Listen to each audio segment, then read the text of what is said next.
as somebody that is a former Democrat. I'm a 2-time bone cancer survivor.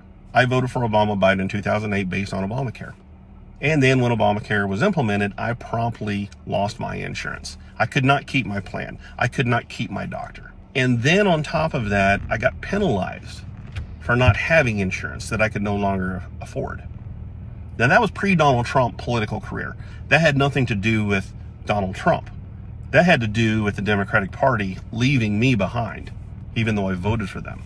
Donald Trump campaigns on getting rid of the penalty for no insurance. And he did that.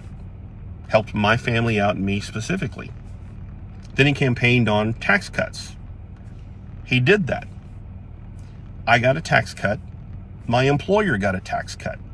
My employer then gave all 200,000 plus employees raises because the tax burden on them was less. Now, ironically enough, that company was Costco, a very liberal company that backed Hillary Clinton in the election. And there wasn't a single Democrat that voted for you and I to have more of our own money we earn. One of the people that cast a vote no was a senator from California named Kamala Harris. We did not get into any new conflicts. Our president set foot in North Korea. I don't know if you know how big that is. And if you don't know the difference between a sub 3% mortgage rate versus a nearly 8% mortgage rate under Biden, then you simply don't understand why anybody could ever vote for Donald Trump.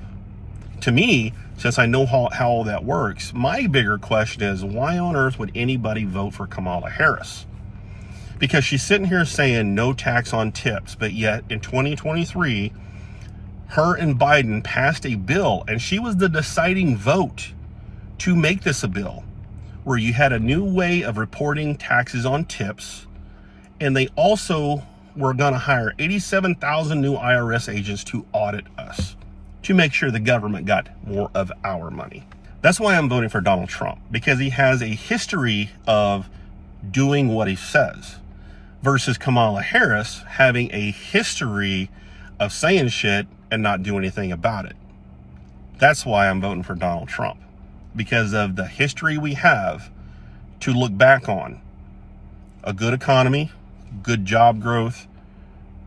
America was doing great before pre-COVID. Now, COVID would have ruined any president. I don't understand why anybody would vote for Kamala Harris. Can you answer that one for me?